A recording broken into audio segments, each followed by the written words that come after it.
ಎಲ್ರಿಗೂ ನಮಸ್ಕಾರ. ನಾನು ಸುಷ್ಮಿತಾ ಪಿ ನಾಯಕ್ ಅಂತ.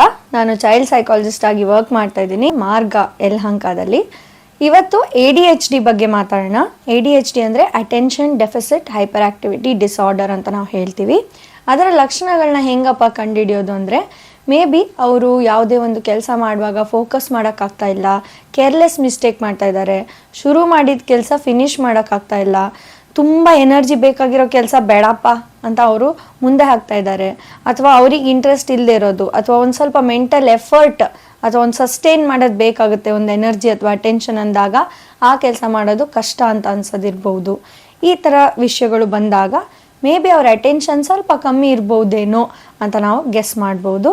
ಅಟ್ ದ ಸೇಮ್ ಟೈಮ್ ಈಗ ಹೈಪರ್ ಆ್ಯಕ್ಟಿವ್ ಆಗಿದ್ದಾರೆ, ರೆಸ್ಟ್ಲೆಸ್ ಆಗಿದ್ದಾರೆ, ರಿಲ್ಯಾಕ್ಸ್ ಮಾಡೋಕ್ಕಾಗ್ತಿಲ್ಲ, ಅಲ್ಲೋದ ಇಲ್ಲೋದ ಮೇಲೆ ಬಂದ ಕೆಳಗಡೆ ಬಂದ ಇನ್ನೇನೋ ತೆಗ್ದ ಇನ್ನೇನೋ ಕೈಯಲ್ಲೇನೋ ಮಾಡ್ತಾ ಇದ್ದಾನೆ ಸುಮ್ಮನೆ ಈ ಥರ ಎಲ್ಲ ರೆಸ್ಟ್ಲೆಸ್ನೆಸ್ ಇದ್ದಾಗ, ಅಥವಾ ಹೈಪರ್ ಆ್ಯಕ್ಟಿವ್ ಅಂದರೆ ಒಂದು ಕ್ವಶನ್ ಕೇಳೋಕ್ಕಿಂತ ಮುಂಚೆನೇ ಆನ್ಸರ್ ಹೇಳೋದಿರ್ಬೋದು, ಜಾಸ್ತಿ ಸಿಕ್ಕಾಪಟ್ಟೆ ಮಾತಾಡೋದಿರ್ಬೋದು, ಅಥವಾ ಒಂದು ಕ್ವಯೆಟಾಗಿ ಮಾತಾಡೋ ಆ್ಯಕ್ಟಿವಿಟೀಸ್ ಮಾಡೋ ಕಷ್ಟ ಇರ್ಬೋದು ಅವ್ರಿಗೆ.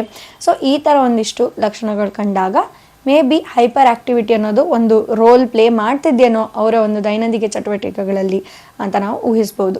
ಇದರ ಜೊತೆ ಬರುವಂಥ ಲಕ್ಷಣಗಳು ಯೂಶಲಿ ODD ಫೀಚರ್ಸ್ ಇರ್ಬೋದು, ಕಾಂಡಕ್ಟ್ ಇರ್ಬೋದು, ಆಂಗ್ಸೈಟಿ ಇರ್ಬೋದು.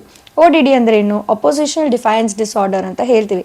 ಒಂಥರ ರೆಬೆಲ್ ಥರ ಇರುವಂಥದ್ದು, ಆರ್ಗ್ಯೂ ಮಾಡುವಂಥದ್ದು, ಅಥವಾ ಒಂದು ಅಪೋಸಿಟ್ ಆಗಿ ಬಿಹೇವ್ ಮಾಡುವಂಥದ್ದು, ಏನೋ ಒಂದು ರೂಲ್ಸ್ ಹೇಳಿದಾಗ ಫಾಲೋ ಮಾಡದೇ ಇರುವಂಥದ್ದು, ಈ ಥರ ಎಲ್ಲ ಕೋಪ ಮಾಡ್ಕೊಳ್ಳೋವಂಥದ್ದು, ಟೆಂಪರ್ ಟ್ಯಾಂಟ್ರಮ್ಸ್, ಈ ಥರ ಎಲ್ಲ ಆ ಫೀಚರ್ಸಲ್ಲಿ ಬರುತ್ತೆ. ಮತ್ತು ಕಾಂಡಕ್ಟ್ ಅಂತ ಬಂದಾಗ ಸೆಲ್ಫಿಶ್ ಆಗಿರೋದು, ಅಥವಾ ಕನ್ನಿಂಗ್, ಸ್ಟೀಲಿಂಗ್, ಮ್ಯಾನಿಪ್ಯುಲೇಟಿಂಗ್, ಲೈಯಿಂಗ್, ಇನ್ನೊಬ್ರದ್ದೇನೋ ಒಂದು ಸಾಮಾನು ಡಿಸ್ಟ್ರಾಯ್ ಮಾಡೋದು, ಅನಿಮಲ್ಸಿಗೆ ಕ್ರೂಯಲ್ ಆಗಿರೋದು, ಈ ಥರ ಹಲವಾರು ಲಕ್ಷಣಗಳು ಬರುತ್ತೆ. ಆಂಗ್ಸೈಟಿ ಡಿಪ್ರೆಷನ್ ಅಂತ ಬಂದಾಗ ಯಾರು ನನ್ನನ್ನು ಪ್ರೀತಿಸ್ತಾ ಇಲ್ಲ, ನಾನೊಬ್ಬನೇ, ನಂದು ಯಾರಿಗೂ ಅರ್ಥ ಆಗ್ತಾ ಇಲ್ಲ, ಅಯ್ಯೋ ನಂಗೆ ಭಯ, ಏನಾದರೂ ಮಾಡೋಕ್ಕೆ ನಾನು ತಪ್ಪು ಮಾಡಿಬಿಟ್ರೆ, ಯಾರಾದರೂ ಏನಾದರೂ ಅಂದ್ಕೊಂಡ್ಬಿಟ್ರೆ, ಈ ಥರ ಎಲ್ಲ ಅನಿಸೋವಂಥದ್ದು.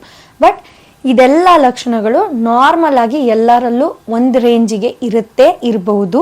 ಸೊ ಅದಿದೆ ಅಂದ ತಕ್ಷಣ ಅದಿದೆ ADHDನೇ ಅಂತ ನೀವು ಹೇಳಕ್ಕೆ ಹೋಗಬೇಡಿ, ಅಥವಾ ನೀವೇ ಗೂಗಲ್ ಮಾಡಿ ಅರ್ಥ ಮಾಡ್ಕೊಳಕ್ಕೆ ಹೋಗಬೇಡಿ. Please come to Marga. Here we will guide you in the best way. And problem ಅಥವಾ ಬೇರೆ ಏನೋನ, ಆ್ಯಂಡ್ ಏನು ಪ್ರಾಬ್ಲಮ್ ಇದ್ರೂ ಅದಕ್ಕೆ ಸೊಲ್ಯೂಷನ್ ಏನು ಅಂತ ನಾವು ನಿಮಗೆ ಮಾರ್ಗದಲ್ಲಿ ಹೆಲ್ಪ್ ಮಾಡ್ತೀವಿ. ನಮಸ್ಕಾರ.